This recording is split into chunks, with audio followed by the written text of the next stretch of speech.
Hi everyone, Elsie Jensen here. Today we are going to make some bacon cheese smash burgers, kind of classic broccoli salad, and we're going to whip up some blondies. So let's start with our blondies since these are going to be the ones that need to cook the longest. Okay, we're going to start with 2 cups of room temperature butter. There we go. And room temperature butter just kind of creams together a bit nicer. And it's just a little bit easier to work with. So we've got 1 cup of butter, which is the same as 2 sticks. And then we're going to add in 3 cups of brown sugar. One of my eggs is trying to roll away. And this brown sugar is where you're going to get that really nice kind of caramel flavor to the blondies. So this is a 1/2 cup, so we're going to need 6 of these. So 1, 2, 3, 4, 5, and this is our 6. You always want to pack it in because brown sugar is a bit more fluffy, and therefore if you don't pack it in, you're not going to have the right measurement for it. Okay, we're going to give this a nice cream. Now, if you can also do 1/2 and 1/2 brown sugar and white sugar if you want to, but I find the brown sugar just adds a nicer caramel flavor to it. So we're going to cream these together. You got a comment? Good job not making it. I know. I really counted there. I really worked hard on that one. You know, I think because I had to do the work of pressing it in a bit more. We're going to cream these 2 together. Let's turn up my speed. You could also do this in a stand mixer if you wanted to, but it works well in a hand mixer. Okay. Now we've got our brown sugar and our butter creamed together. We're going to add in 4 eggs. I'll turn my water down over here. We're going to be blanching some broccoli in a little bit, but it started to boil fast. So we've got 1, 2, 3, and 4. We're going to cream these eggs into our brown sugar and butter mixture. There we go. Until it's got a nice kind of paste form. And we'll mix it together nicely. Turn it up a notch.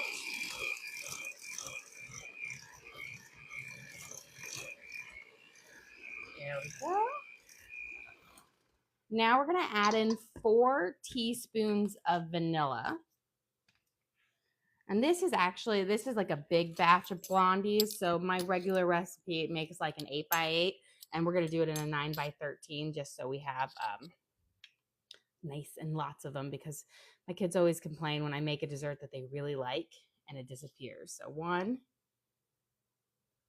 2, 3, and 4. So we're adding in 4 teaspoons of vanilla to our mix for our blondies, which will be our lovely little dessert with lunch today. My kids will be excited when they get home from school. And then we're going to make some smash burgers and just classic broccoli salad. Kind of it's going to be up in the 80s today, so nice, something nice for the weather. Okay. We've got our eggs and our vanilla mixed in. Now we're going to add in a teaspoon of salt and then 2 teaspoons of baking soda. And if you have unsalted butter, you're going to want to add just a bit more. I will say for blondies, the salt really makes a difference from turning them from being that overly sweet to that perfect kind of mixture. That salt really enhances that. And then we need 2 teaspoons of baking soda.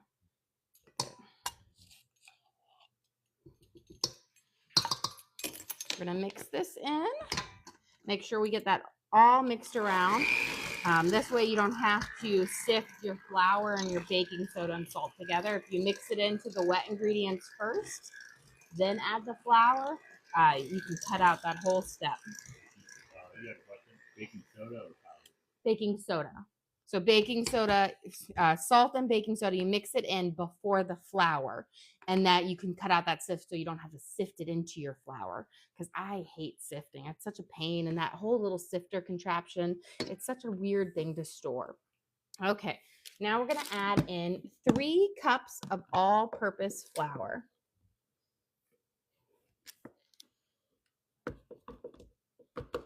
So we've got 1,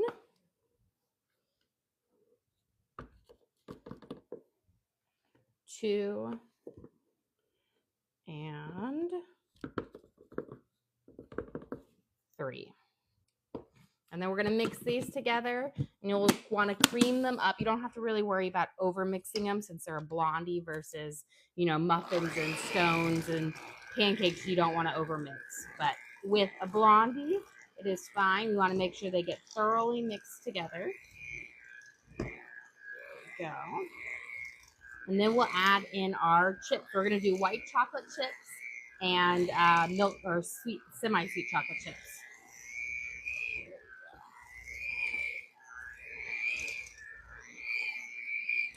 We got our nice kind of thick blondie base here. We got our nice kind of thick blondie base here. And let's let those. I find it is easier, I lost my top, to mix in the chips with a spoon versus trying to do it with a hand mixer, because they'll just get stuck on the whisk part. So let me grab a spatula here. And then we're going to add in about a cup of white chocolate chips and a cup of semi-sweet chocolate chips. You could also do M&Ms. They work great with M&Ms.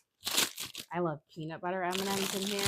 I did them with the Easter egg peanut butter M&Ms, which were delicious. So we need just about a cup of each. Kind of just eyeballing it here. See, I personally would do them all white chocolate chip, but not everybody in my family loves the white chocolate like I do. But there's something about white chocolate that's in a blondie that just goes well. So we're going to mix these in until they're nice and mixed around and incorporated. You have a question? Thoughts on dinner tonight? Dinner tonight. Well, you know what? This is a random time where I actually don't have sports schedule, so I'm not sure, but I think I might do something a little bit more involved. So I'm thinking of maybe doing meatloaf, but then at the same time, I might do salmon. We've got 3 contenders: meatloaf, salmon, or kind of a lamb hero pocket Mediterranean dish. So I'm kind of haven't decided yet. After lunch, I'll decide how I feel. If I want a rich, heavy meal, then it will be meatloaf. If I want a light fare, it will be salmon. If I want to torture my husband, it will be salmon, because it's his least favorite. Okay, we're going to put in our baking spray, cover it around this way. They'll come out nice and easy. You can do these. This is a big batch, so this is going to cover my whole 9x13 pan, but you could cut it in half and do an 8x8. But blondies are a favorite in this household, and if I make an 8x8, everybody will be really sad because they'll only get an inch-by-inch square. So we make it big. Scoop these out, and we'll spread them around. It's funny because I always say it's Torrin who typically always asks for the dessert. And he's like, you haven't made a dessert in so long. And I'm like, I feel like I made dessert not even a week ago. 3 days ago, I made a dessert. But he's like, I haven't had it in forever.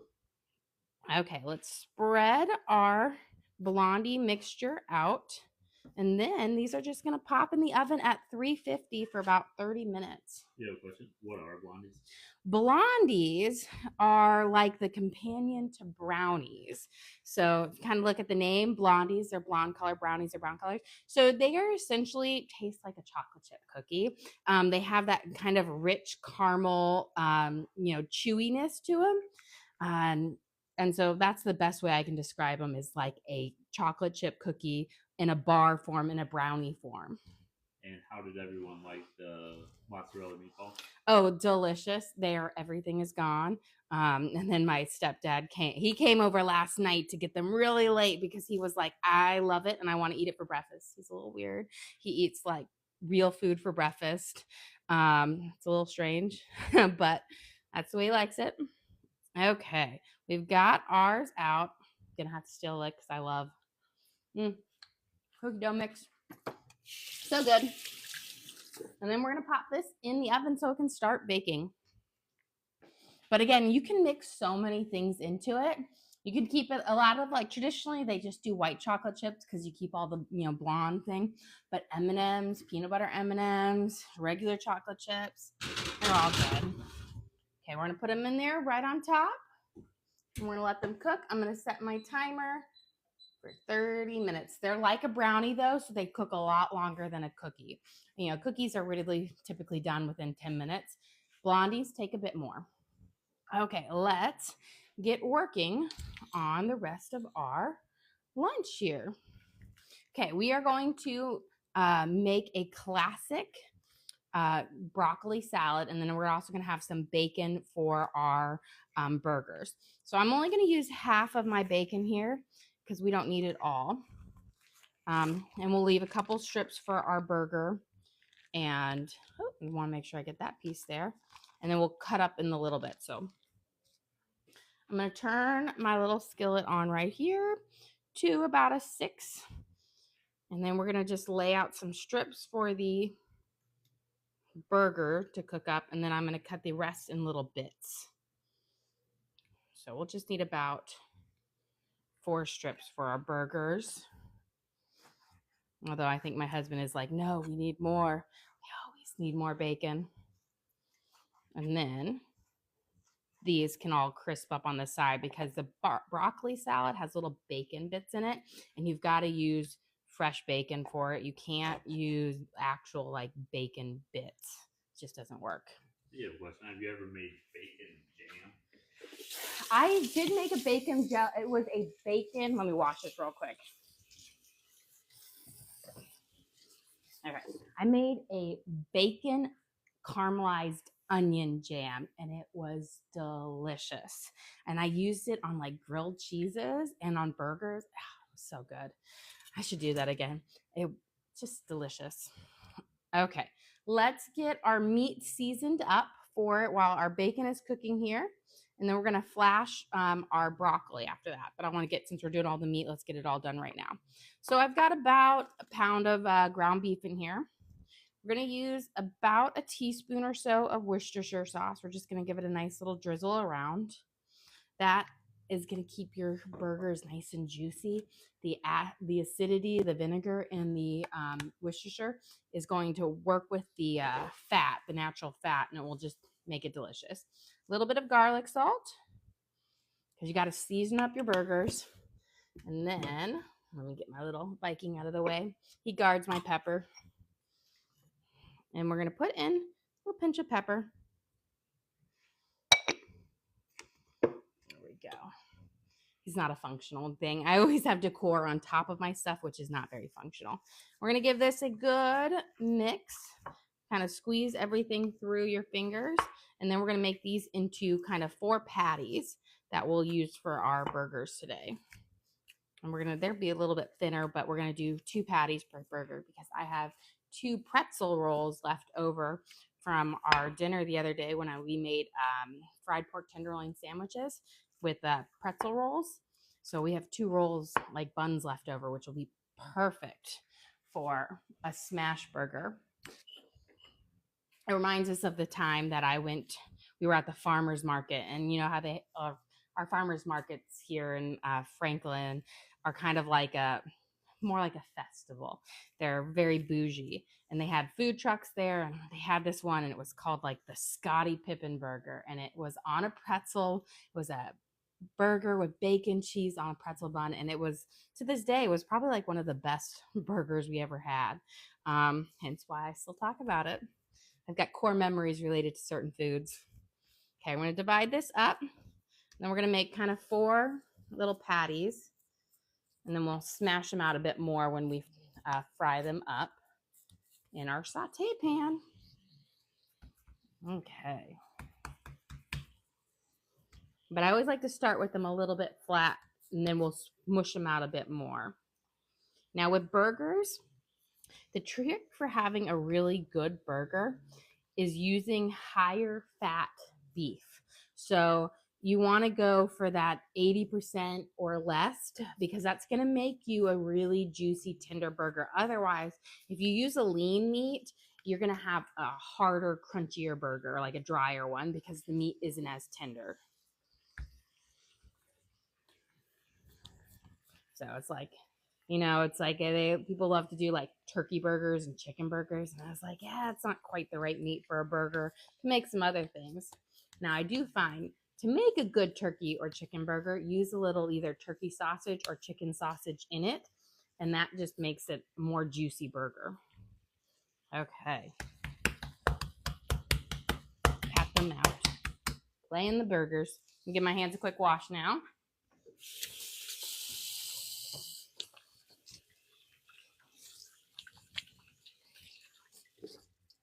Okay. Let me get some tongs out to get this bacon. We're going to switch it, flip it. Kind of let these strips, I like to try to keep those strips nice and flat so that they'll go on our burgers nicely. And then we'll have these crisp up. Okay, let's do, for our broccoli salad, because I'm going to use this burner in a little bit, we're going to flash our broccoli. So that means we're going to take our fresh broccoli here, and we're going to put it in the hot water for about a minute. We're not cooking it, but what we're doing is we're getting rid of that bitter taste, that a lot of like that sulfury taste that broccoli has in it. And it makes it just a bit more tender, but don't cook it all the way through. You don't want mushy one. You just want flashed broccoli here. So I'm going to break some of these things. We're going to have these in there for just a second. It's also going to give them a really vibrant green color as opposed to the more dull color that you can have with when it's just straight up fresh. There we go. So we should just need about, not making a huge batch of broccoli salad. But I'm going to take these. We'll give them a nice toss. But you can just see they're going to get even more vibrant in color. And this will just take that little sulfury taste out of them and make them a much nicer product for our broccoli salad. So we'll just have that in there for just a quick second. And the trick is you really don't overcook it. You don't want tender broccoli. You want it to have crunch to it. You just want to kind of cook out that flavor to it, and it just makes it very nice. But it just comes out, and they're just so much brighter and green colored too. Okay, that should be all we need. And you just start with hot water and you throw them in.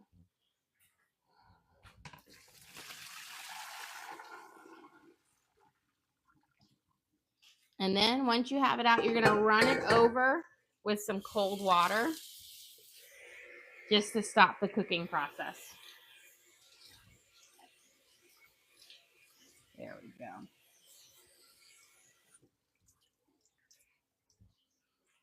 Give it a good shake. And so we've got our broccoli here flashed for our salad. So it will be nice and delicious. A little tender to it. And then I always go through, and when I go through, I might cut off little bits so that your broccoli might kind of break up in smaller pieces, because this would be very hard to eat in a broccoli salad. So just kind of take off some of those edges. If you're using a full floret to begin with, you can chop it up before. But I find it's nice to kind of just do it right after we flash it. But if you look here, you can kind of see like it is just green. There's a little bit of white in the middle, so it still has a firmness to it. but it's going to be perfect for our salad. And it just gets that really hard kind of crunch out of your salad. You know, sometimes if you have it and they don't do that flash on it, it's a very firm broccoli. It's hard to chew through it. This will make it lovely. Okay, I've got all my broccoli, I think, sized up into nice good pieces. We'll let it cool there for a second. Get our pan over here. Get our crisp up here. I'm gonna give my little bits a little toss. Let them kind of cook in that grease. And we'll flip these over. Perfect. And then we're gonna start prepping the other vegetables that are gonna go into our salad. So let me put my smash burgers over here. And we've got a red onion. I'm going to cut up some red onion for our burgers, and then we'll use some in our salad. Red onion is the key to use it. You don't want to use a white or a yellow onion because they're too astringent. So a good red onion. You could use shallots in a pinch, but we'll do that. So I'm going to just take a nice kind of 2 thin slices off here for our burgers. Probably won't use all of that. And then I'm going to use half of this onion. We'll save the rest for later. And what I'm going to do is I'm going to really dice it up small because I love red onion in there. But again, I don't want to sit there and get a huge piece of onion in my salad. So get it nice, kind of a small dice on it. And then I'm just going to take this little middle piece out. That won't be good in the salad. There we go. So we've just about a half of a red onion for it. Take my bacon now. It looks like it needs a little stir. Got our little strips over here. Okay. And then let me grab my broccoli.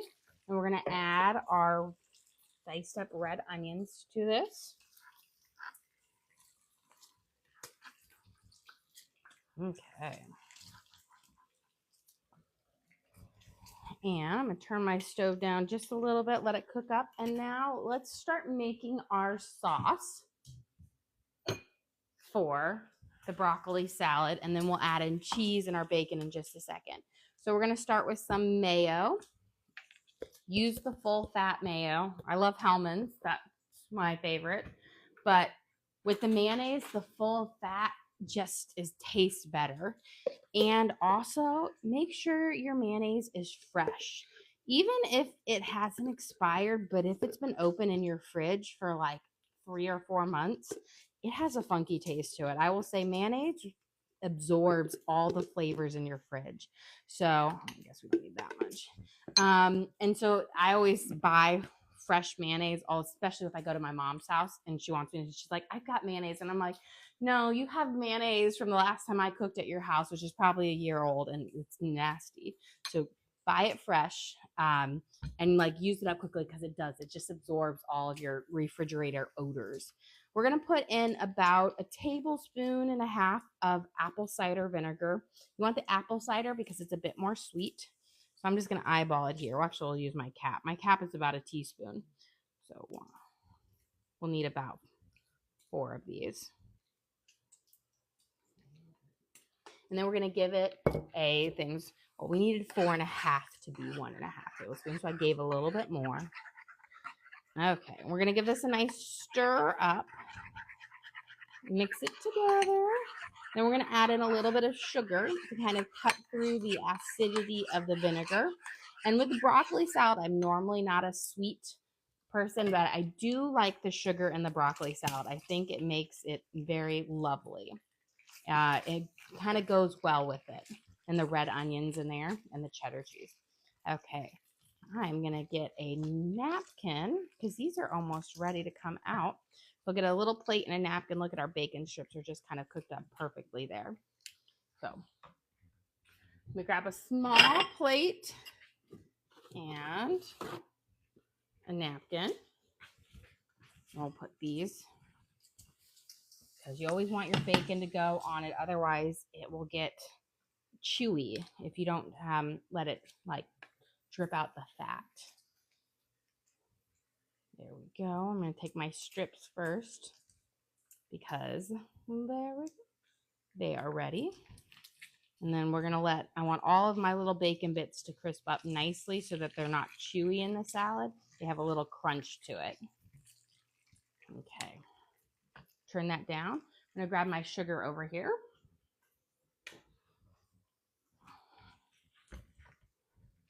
And we need just about a tablespoon of sugar. So you don't need much more than that. Now, again, if you like your pastas a little sweeter, you can put a bit more in it, but I am not a fan. Okay, so we'll give this a nice little mix, and then we'll add some salt and pepper, but I think our bacon bits are just about ready to come out now. I'm going to turn off. There we go. They're nice and crispy. They've got a nice little golden color to them. We'll let them strain on our paper towel. And then we'll be throwing these into our broccoli salad. Now, if you make a larger batch, you can always add more. A lot of times I will double the bacon that, in there because my kids really like the bacon crunch to it. There. So that is nice and ready. With those things, you want to let them cool because we're going to also be adding in some shredded cheddar cheese. You don't want your bacon bits to be too hot. Let's add in our black pepper and a little bit of garlic salt. You just need about, I want to say, a half a teaspoon of black pepper. A good little pinch or so. And with the garlic salt, again, about a teaspoon or so. You don't need too much because mayo is already a bit salty to begin with. So if you add too much, it will be a very salty mixture. And I always say add a little bit to your sauce first. You can always add more when you mix it in, but you can't take it out. Okay. Let's give it a little taste. Perfect. And we're going to mix this in. Get it all in there, kind of really coat it. And then we'll add in some cheddar cheese and some pumpkin seeds, which give it a nice crunch on top of it. I think traditionally like sunflower seeds are one. And then a lot of people put like craisins in it. I'm not a fan of the craisins. Again, I don't like the sweet with my savory. So I do pumpkin seeds and then we'll do bacon and cheddar cheese. But I like to give it a quick mix first and then we'll add those ingredients in. Okay. So you want some shredded cheddar. You have a question. What did you add after the sugar? Some pepper and some garlic salt. So about a half a teaspoon of pepper and about a teaspoon of garlic salt. We're going to take a big handful of cheddar cheese. This is probably like 2/3 of a cup of cheddar cheese. We'll mix it in here. Kind of get it all coated. There we go. And let me grab my pumpkin seeds. So I'm just using like organic raw sprouted pumpkin seeds. Are you stealing my bacon? No. Cameraman is stealing my bacon. I'm going to have to move it away from him. So you're just going to put in about a handful of pumpkin seeds. This is going to add a nice crunch to it. I like these over sunflower seeds because they're a bit more salty. And I'm a salty girl. I like my salty stuff. Coat them up. And swat that hand away. I'm going to move my bacon over to a safe spot. This is safe over here. You are loved over here. Seems unnecessary. It's always unnecessary. Stealing all the good stuff. And then they complain that there's no bacon. Breakfast, I have it there, and then they complain that they don't have enough bacon. I'm like, you ate it all before you guys got to the table. Okay. Now, we will add in, we're going to keep our little strips for our sandwiches. We're going to add in our bacon into the broccoli salad. He's like devastated.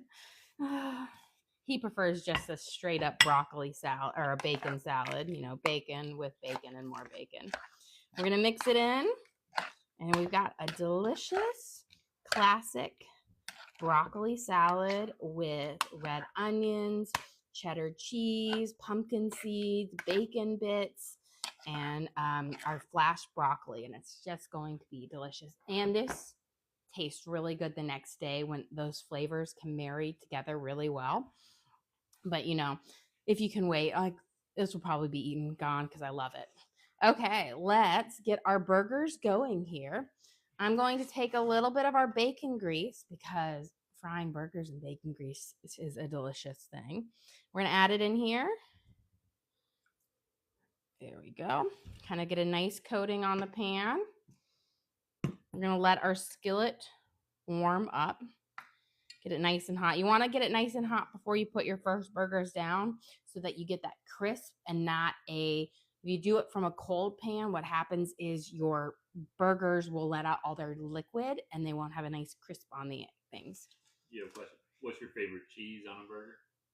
My favorite cheese on the burger is good old sharp cheddar cheese. I feel like nothing can really beat that.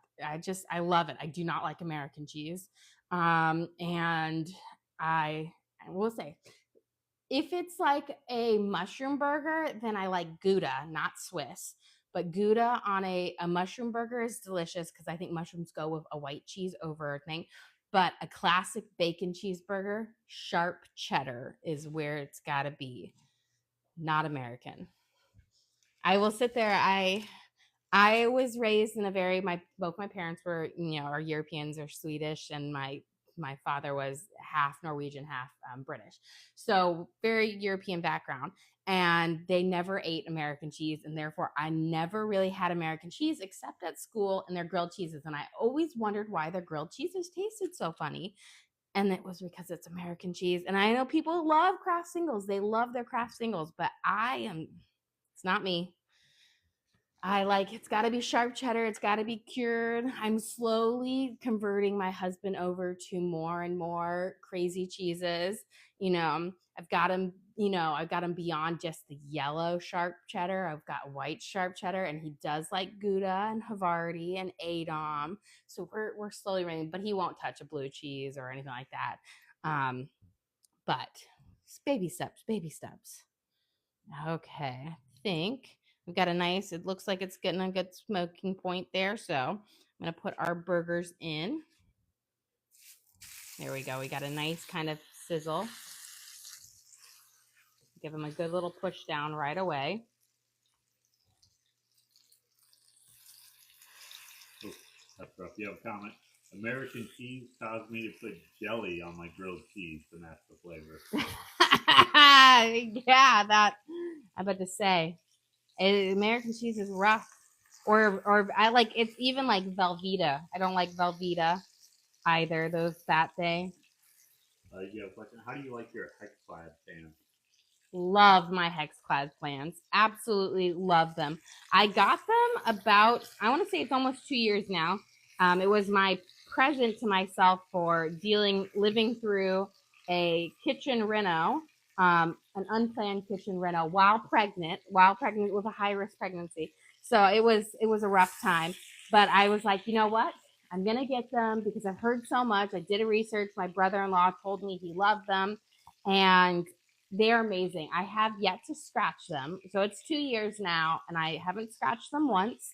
They're really easy to clean, and they cook well, and they truly are a non-stick.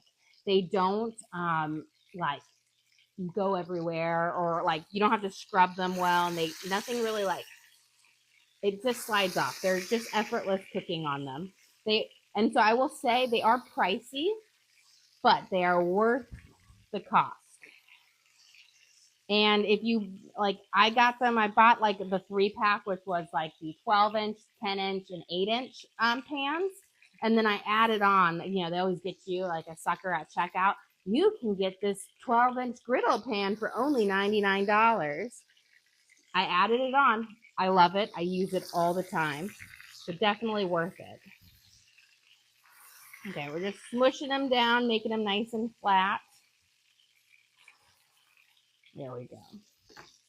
Now, I will say, if you're making smash burgers, you can really only make smash burgers either on your pan or on a griddle top, but you cannot do it on a grill. So don't make a smash burger on a grill, because what will happen is all that grease will go down and your grill will start going up in flames. So you want to either do it on like a flat top, like a Blackstone or one of those, or in a pan. Those make that well, because what you're doing is you're kind of you're flattening them out, pushing that grease out, which is then cooking up inside it. So you're getting that whole flavor in it. Plus the bacon grease in here. It's going to be delicious. Okay. While those are sauteing, let's prep some of our things. Let's give our broccoli salad a nice little stir. I always like to keep them coating. We'll get our cheese ready. Good old sharp cheddar. And I'm going to get my bacon here. I've got to get my pretzel buns. So this is our pretzel buns that were left over from the other day. So we have 2 of them, which will be delicious. I actually think I'm going to cut them in half and toast them in this pan. Let me turn this down just a second. Let me grab a little bit of that grease out. Let's see. Okay. You don't want this much to toast your buns in, but we'll use a little bit of that bacon grease, which will give a nice flavor on the inside of our pretzel bun. Okay. And I'm going to turn this skillet on. Throw that away. And where's my bread knife? Okay. We'll take our pretzel rolls. And these are, well, they were our pretzel buns. We did them with our fried pork tenderloin sandwiches. And they were delicious. But they also reheat great. Like, they've just a really soft, pillowy bun. And they're perfect. Okay. Do you have a question? Do you save your bacon grease? I do not save my bacon grease. I put it, a lot of sizzle here. I typically take a paper towel and absorb it up, and then I throw it away. I know it's a very weird thing, but I have a hard time like keeping things that have been cooked in it. Like, I know people keep their cooking oil and stuff like that, and I know it's sanitary, and I know that the oil prevents the bacterial growth. But in my mind, I can't do it. I can't keep it. My brother-in-law keeps all this, and he makes these great little lards and stuff, and they are so flavorful. But I can't. It's a mental thing for me, you know. Let's stir this one. Okay. I always just like to make sure my broccoli keeps getting coated. Got our onions here. We're going to slice up our tomatoes. Let's see how these are sauteing up well. I'm going to turn this down just a little bit. We got our bacon grease, kind of crisping that up. We'll do our tomatoes, nice and thin. I will say a serrated knife for cutting tomatoes works like a dream. I know if you've got your chef's knife really sharp, but I always say serrated knives, serrated steak knives, they just make a perfect cut on them. That's a lot of tomato slices for one burger. I like tomatoes. My husband does not. I like my burgers more like, I guess what they would say, rabbit food with lots of lettuce and tomatoes on it. And my husband is always like, hold the rabbit food. We don't need that here. Okay. I'm going to turn this down now. It's low, and we're going to put our cheese on and let it kind of melt over it while it does that last little simmer. Going to be delicious. And sharp cheddar is where it's at.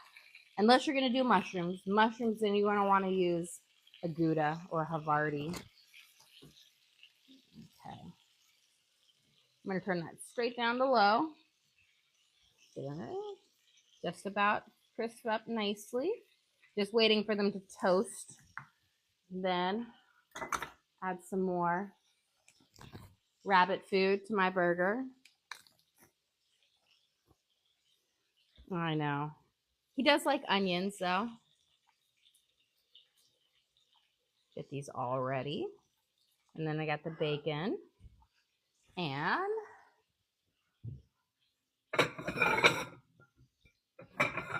let's get our plates ready. because our blondies are just about to come out of the oven. And I want to make sure we are ready for this. Okay.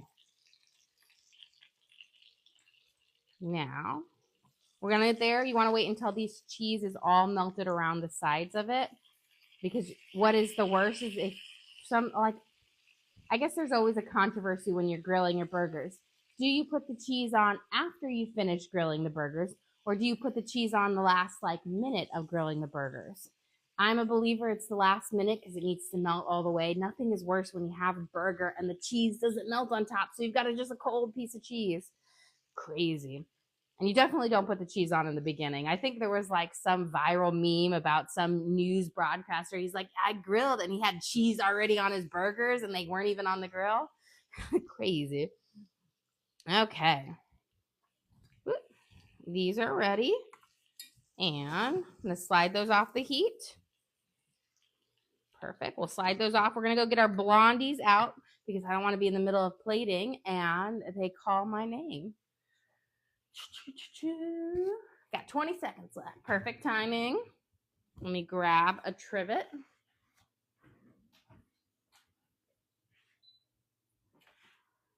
Beautiful. So these are our delicious blondies. And they are like a mix. So just think about a brownie without the cocoa powder in it. And it's very heavy. And one thing, don't ever overcook your blondies because then they'll be awful. Okay, so here is our delicious blondies made with 3 cups of brown sugar to give it that just delicious caramely chewy texture to it. And then, you know, they have eggs, flour, butter, and then we used white chocolate chips and semi-sweet chocolate chips in there to kind of give you just a little oomph over it. But for those who are not familiar with a blondie, they are like a cookie, a chocolate chip cookie brownie. So essentially the brownies without the cocoa powder, and they are just delicious and to die for. Got to let them sit for 5 to 10 minutes so they firm up, but they are amazing. Okay, let's get our lunch prepared. We will make one the right way with all the rabbit food on it. We've got our homemade pretzel buns. And then, where's my spatula? We're going to put our double patty burger on here. And we're going to marry it with our bacon, our onions, our tomatoes,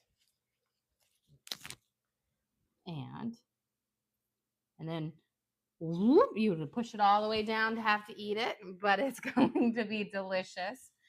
And of course, let's not forget our classic broccoli salad with bacon, sharp cheddar cheese, pumpkin seeds, red onions, and a delicious kind of peppery sweet mayo sauce for just an overall great lunch today. Well, guys, thank you so much for joining us here today. Don't forget to like and subscribe. I try to do live cooking shows every single day, show you what we're making for my family, hopefully teach you guys something along the way. Again, we do upload all of our videos to the link on our page so that you are able to go find those videos again if you want to recreate the recipes and cook along again. And then we also offer a membership if you'd like to join, where we have extra recipe cards, more videos, exclusive content, more stuff about our family and all that jazz. But again, thank you for joining us on our journey here today. Don't forget to like and subscribe.